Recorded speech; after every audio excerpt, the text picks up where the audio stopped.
Good morning, everyone. Welcome to the online session of Production Management Planning and Control. So, in today's session, we will continue the chapter Work Study.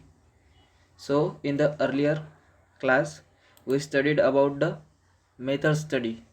So, what is method study? Which are objectives of method study, advantages of method study, and different steps used in the method study. Okay. तर work study या चॅप्टरमध्ये आपण दोन part शिकणार होतो. एक म्हणजे method study आणि second work measurement. तर आपण पहिल्या लेक्चरमध्ये पाहिलं होतं की मेथड स्टडी म्हणजे काय असतं, म्हणजे कोणताही जॉब करताना त्यासाठी कोणती मेथड वापरली जाते याचा त्यामध्ये आपण अभ्यास केला होता आणि ती मेथड इम्प्रूव्ह कशी करायची यासाठी काही स्टेप्स दिलेल्या होत्या. तर त्या स्टेप्सचा सुद्धा आपण अभ्यास केला होता मेथड स्टडीमध्ये. ओके. तर आज आपण पाहणार आहोत नेक्स्ट त्याचमधला topic work measurement. Work measurement म्हणजे काय असतं आणि ते कसं कॅरीड आउट करतं किंवा कोणत्या टेक्निक्स त्यासाठी वापरल्या जातात. Okay. So let's start the new topic that is work measurement. Work measurement is the application of techniques designed to establish the time taken for the qualified worker to carry out a specific job at a defined level of performance.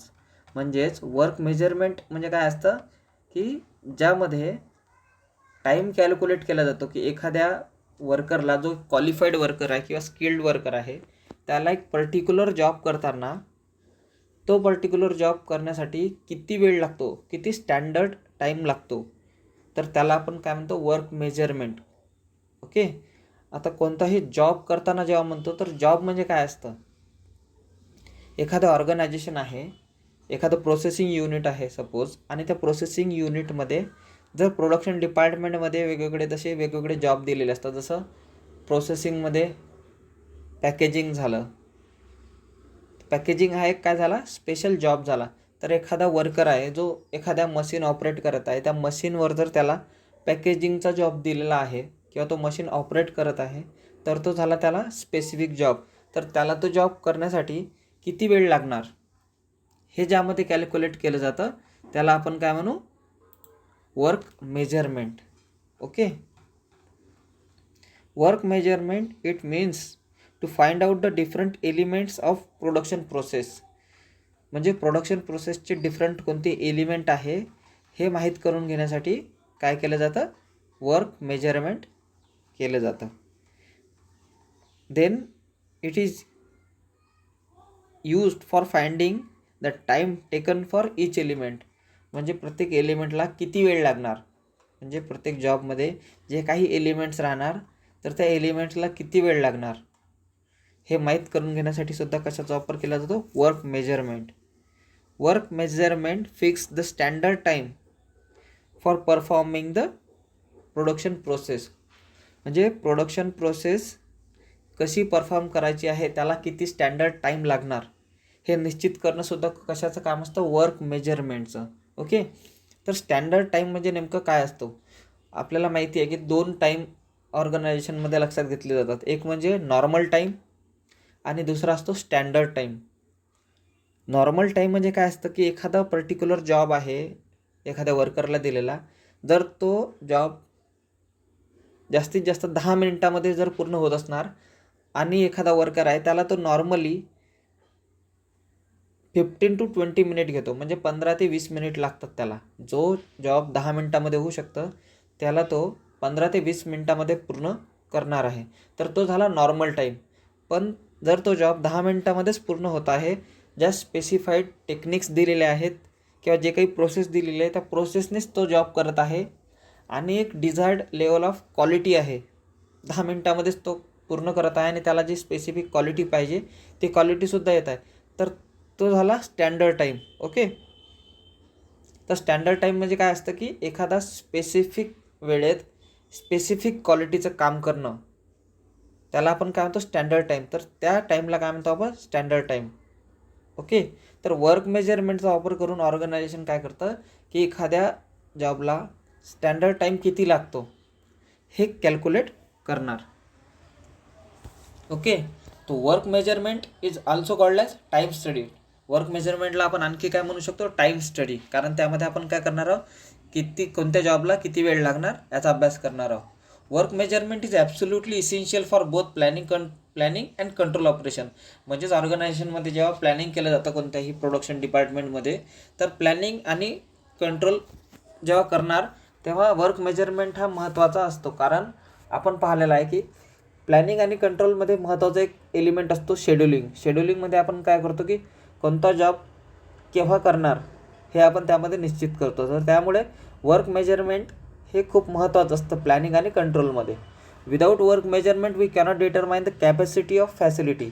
म्हणजे आपल्याकडे किती capacity आहे हे आपल्याला लक्षात नाही येणार जोपर्यंत आपण त्याचं शेड्युलिंग करणार नाही किंवा कोणत्या गोष्टीला किती टाईम लागणार याचा अभ्यास करणार नाही.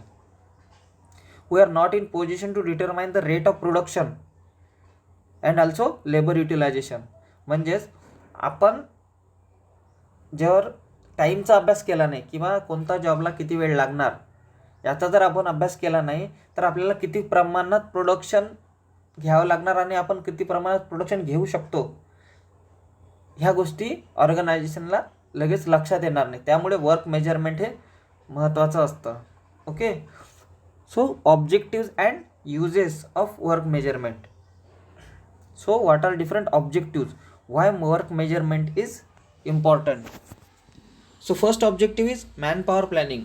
म्हणजेच कोणताही जॉब करताना किती ह्युमन रिसोर्स लागणार, तर मॅन पॉवर प्लॅनिंग करण्यासाठी सुद्धा वर्क मेजरमेंट यूज केलं जातं. For production planning and scheduling. Then for estimating the production cost. म्हणजेच एखादा जॉब आहे तर तो जॉब करताना त्याला किती क्वालिटीमध्ये तो जॉब पूर्ण झाला पाहिजे आणि त्याला किती वेळ लागला पाहिजे, त्यासाठी किती ह्युमन रिसोर्स लागणार आणि त्यासाठी किती मशीन टाईम लागणार, ह्या सर्व गोष्टी जेव्हा वर्क मेजरमेंटमध्ये कॅल्क्युलेट केल्या जाणार तर त्यानुसार आपल्याला किंवा ऑर्गनायझेशनला लक्षात येणार की प्रोडक्शन कॉस्ट नेमकं किती लागणार. Then cost reduction and control. Okay, जर एखादा जॉब करण्यासाठी जास्त वेळ लागत असणार आणि वर्क मेजरमेंटचा स्टडी झाल्यानंतर जर तो जॉब त्या वर्करने स्पेसिफिक टाईममध्ये किंवा स्टँडर्ड टाईममध्ये जर पूर्ण केलं तर नक्कीच टाईमसुद्धा वाचणार आणि त्यामुळे प्रोडक्शन कॉस्टसुद्धा वाचणार, कारण मशीन टाईम कमी होणार. It is rational basis for incentives. तर वर्क मेजरमेंट एक रॅशनल बेसिस असू शकतं कशासाठी, इन्सेंटिव्हसाठी. तर हे कसं होणार, बिकॉज वर्क मेजरमेंटमध्ये आपण कोणता व्यक्ती किती काम करत आहे किंवा किती आवर्स काम करत आहे, त्याचा आयडल टाईम किती आहे, म्हणजे तो किती वेळ वर्क करत नाही आणि किती वेळ वर्क करतो, याचा आपण जेव्हा अभ्यास करतो तर त्या एम्प्लॉईला आपल्याला किती इन्सेंटिव्ज द्यायचा आहे, तर हे सुद्धा आपण वर्क मेजरमेंटनी ठरवू शकतो. Then performance appraisal. For performance appraisal work measurement is also used. Training of employee. म्हणजेच कोणता जॉब करताना त्यात एक स्पेसिफिक क्वालिटी जर त्या जॉबची येत नसणार तर त्या वर्करला कोणत्या प्रकारचं ट्रेनिंग द्यायचं आहे हे सुद्धा निश्चित केलं जाऊ शकतं. Then comparing alternative methods.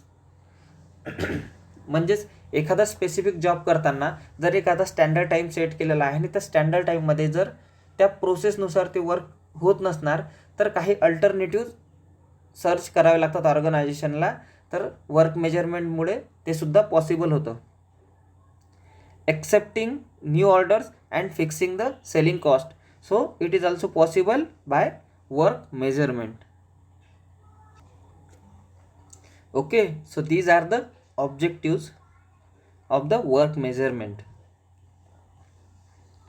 Then techniques, methods or types of work measurement. म्हणजेच वर्क मेजरमेंट आपण कसं करू शकतो किंवा त्याचे कोणते टाईप्स आहेत, टेक्निक्स आहेत, तर हे आपण आता पाहणार आहोत. तर सर्वात आधी आहे टाईम स्टडी.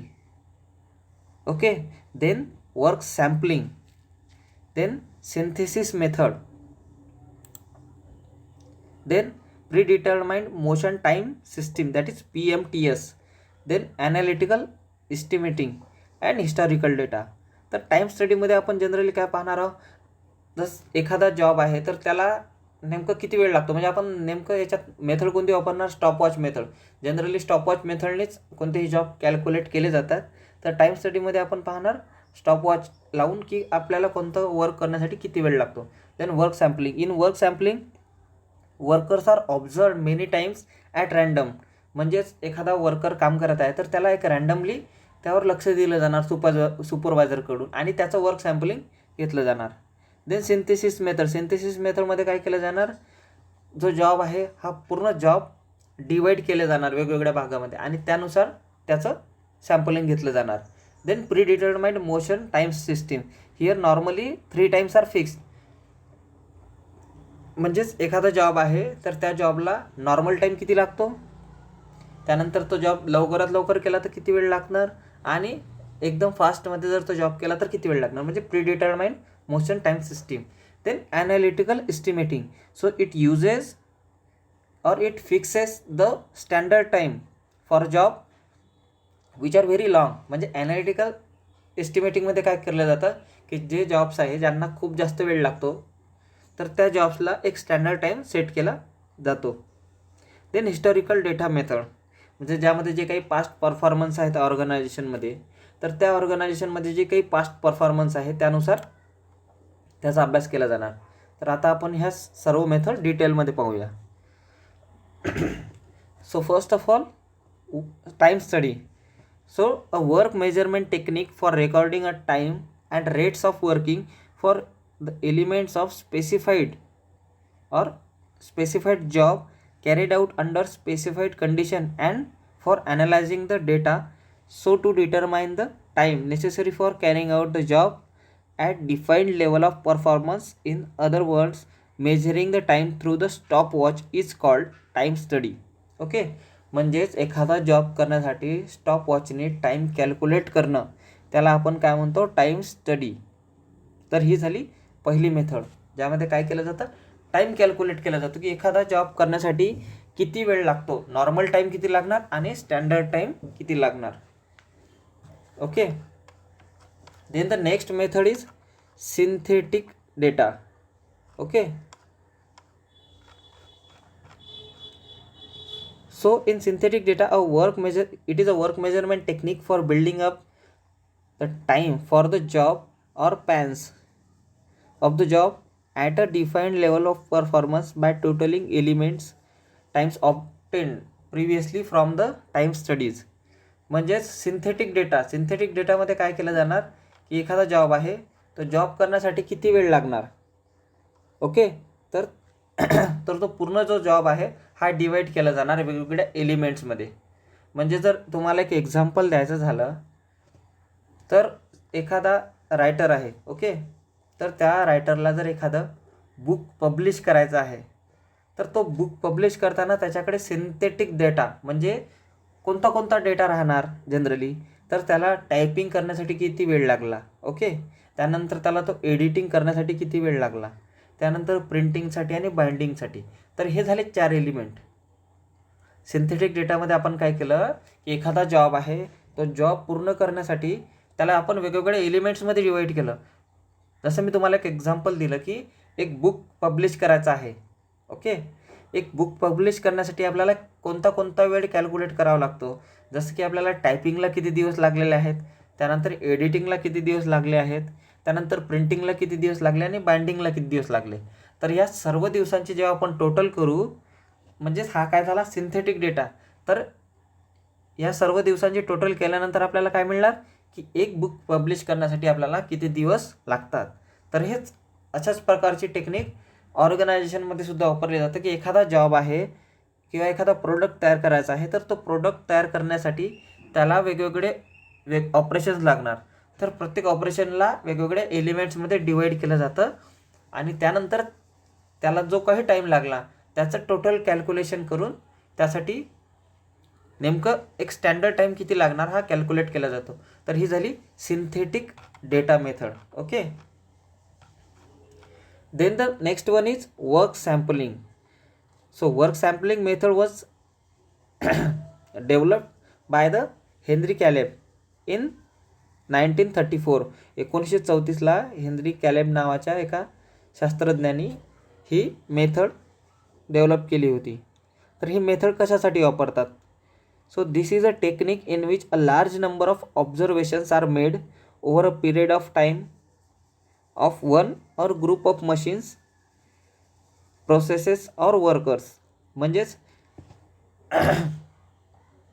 यामध्ये काय केलं जातं, वर्क सॅम्पलिंगमध्ये काय केलं जाणार की वर्क सॅम्पल घेतले जाणार. म्हणजे एखादा वर्कर आहे किंवा एखादी मशीन आहे किंवा एखादी प्रोसेस आहे, तर ती जेव्हा ॲक्च्युअली कॅरीड आउट होतं तर ते सुरू असताना तो काम करण्यासाठी किती वेळ लागतो. ओके, तर तसे वर्क सॅम्पल घेतले जातात. म्हणजेच यामध्ये काय केलं जाणार, वर्कर्सचं ऑब्झर्वेशन केलं जाणार. So workers are observed many times at random and it is done to find out the how much time the worker actually taken for the job. म्हणजे एक जॉब करण्यासाठी एखादा वर्करला किंवा एखाद्या मशिनरीला किती वेळ लागतो याचा आपण काय करतो, वर्क सॅम्पल घेतो. So it checks how long the worker is working and how much is not working. म्हणजेच एखादा वर्कर किती वेळ ॲक्च्युअल काम करत आहे आणि किती वेळ काम करत नाही. म्हणजेच आपल्याला काय माहिती पडणार, त्याचा ॲक्च्युअल वर्क टाईम आणि आयडल टाईम. आयडल टाईम म्हणजे काय असतो की ज्या वेळेत तो काम करणार नाही किंवा एखादी मशीन जेव्हा काम करत नाही, आपण त्याला काय म्हणतो, idle time. Okay, so this is the third method, that is work sampling. Then the fourth one is predetermined motion time study. Okay, so in PMTS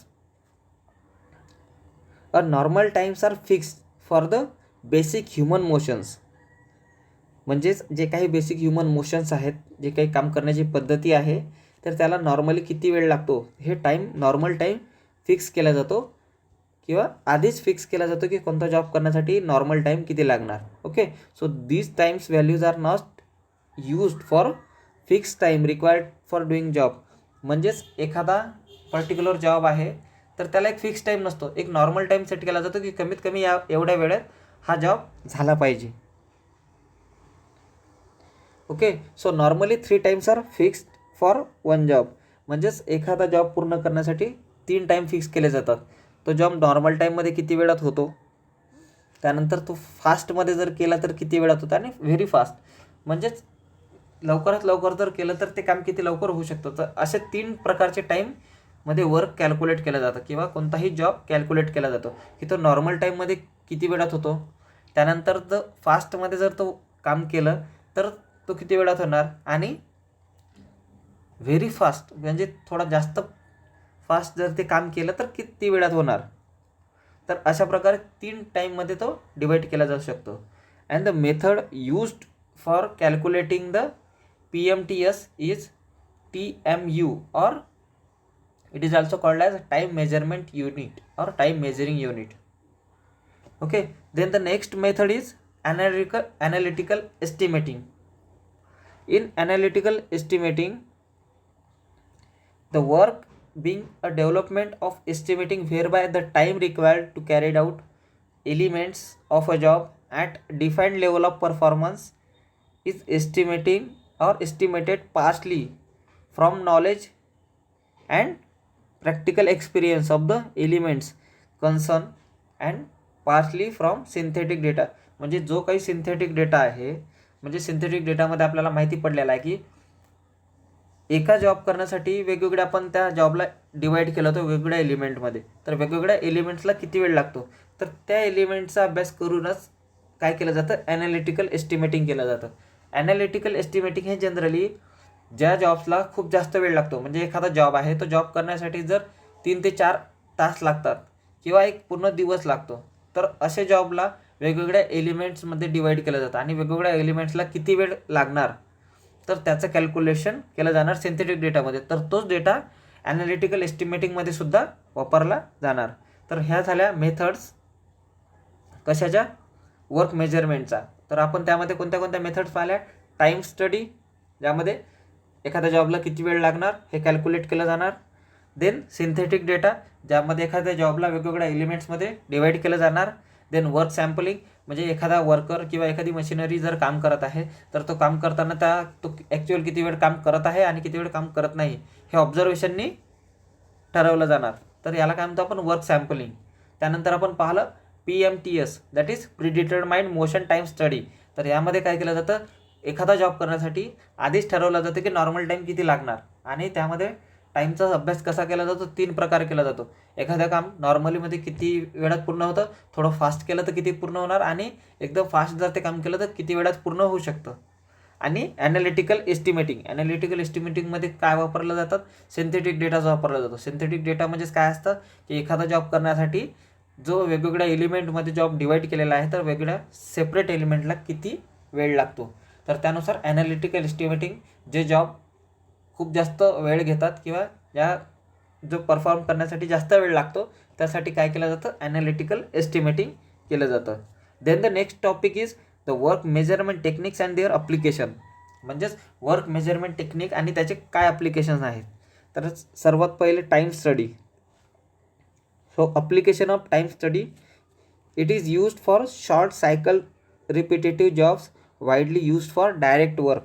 म्हणजे टाईम स्टडी कशासाठी केलं जातं की जे काही शॉर्ट सायकल रिपिटेटिव्ह जॉब आहेत की जे रेग्युलरली प्रत्येक 2 ते 3 मिनटानंतर किंवा प्रत्येक 10 मिनटानंतर ते रिपिटेटिव्ह जॉब आहेत, त्यासाठी काय केलं जातं, टाईम स्टडी केला जातो. जनरली युनिट ऑफ मेजरमेंट काय असतं टाईम स्टडीमध्ये, सेंटीमिनिट. म्हणजे एका मिनिटाचा 100वा भाग, centiminute. Okay. Then the for synthetic data method is used for short cycle repetitive job. म्हणजेच हा सुद्धा मेथड कशासाठी वापरला जातो, जेव्हा रिपिटेटिव्ह जॉब आहे, शॉर्ट सायकल आहे म्हणजे एखादा जॉब पूर्ण करण्यासाठी कमी वेळ लागतो. तर यामध्ये सुद्धा युनिट ऑफ मेजरमेंट काय राहणार, centiminute. Then work sampling method is used for long cycle jobs or heterogeneous job. म्हणजे जर एखादा जॉब आहे तो वेगवेगळ्या प्रकारचा जॉब आहे, त्याला वेगवेगळ्या मेथड्स लागतात, किंवा काही डिफरंट जॉब्स आहे ते एकाच वेळी केले जातात, किंवा ज्यांना जास्त वेळ लागतो, लॉंग सायकल आहे, तर त्यासाठी कोणती मेथड वापरल्या जातं, वर्क सॅम्पलिंग. तर वर्क सॅम्पलिंगचं मेजरमेंट काय राहतं, मिनिट. ओके. तुम्हाला ह्या सर्व मेथड्स आणि त्याचे युनिट्ससुद्धा लक्षात ठेवावं लागणार, कारण हे एक्झाममध्ये येऊ शकतं. Then the next method is PMTS, that is predetermined motion time. तर मॅन्युअल ऑपरेशन्स जे काही आहेत, तर ते मॅन्युअल ऑपरेशनसाठी ही मेथड वापरली जातं. याचं युनिट आहे TMU, that is time measuring unit. Time measuring unit हे TMU हे एक युनिट आहे. Okay. Then last one is analytical estimation. Is used for long cycle non repetitive job. म्हणजेच जे जॉब लॉंग सायकलचे आहेत त्याला पूर्ण करण्यासाठी खूप वेळ लागतो आणि जे रिपिटेटिव्ह नाही आहेत. ओके. लक्षात घ्या, ॲनालिटिकल एस्टिमेशन हे कशासाठी वापरलं जातं, जे काही लॉंग सायकल जॉब आहेत नॉन रिपिटेटिव्ह, तो जॉब एकच वेळा केला जातो, त्याचं रिपिटेशन होत नाही प्रोडक्शन करताना, तर त्यासाठी कोणती मेथड वापरली जातं, ॲनालिटिकल एस्टिमेशन. आणि युनिट ऑफ मेजरमेंट काय आहे, मिनिट. ॲनालिटिकल एस्टिमेशन कशामध्ये केलं जातं, मिनिटामध्ये केलं जातं. Okay. So today we discussed about work measurement. So what is work measurement, which are different objectives of work measurement, and different methods or types of work measurement. So in the next session we will study method of measuring time with stopwatch. म्हणजे स्टॉपवॉचनी नेमकं कसे आपण जॉबसाठी लागणारा वेळ calculate करू शकतो. The steps in making stopwatch time study. म्हणजे स्टॉपवॉच टाईम स्टडी करताना कोणत्या कोणत्या स्टेप्स येतात. Then components of standard time and computation of standard time. तर सर्वात महत्त्वाचं आपण पाहणार आहोत की स्टँडर्ड टाईम नेमकं कसा कॅल्क्युलेट केला जातो. ओके. तर 1-2 त्यामध्ये प्रॉब्लेमसुद्धा राहणार, म्हणजे न्यूमरिकलसुद्धा राहणार. तर आपण ते न्यूमरिकलचा अभ्यास आता नेक्स्ट सेशनमध्ये करणार आहोत. Okay. So thank you and thank you for joining the session.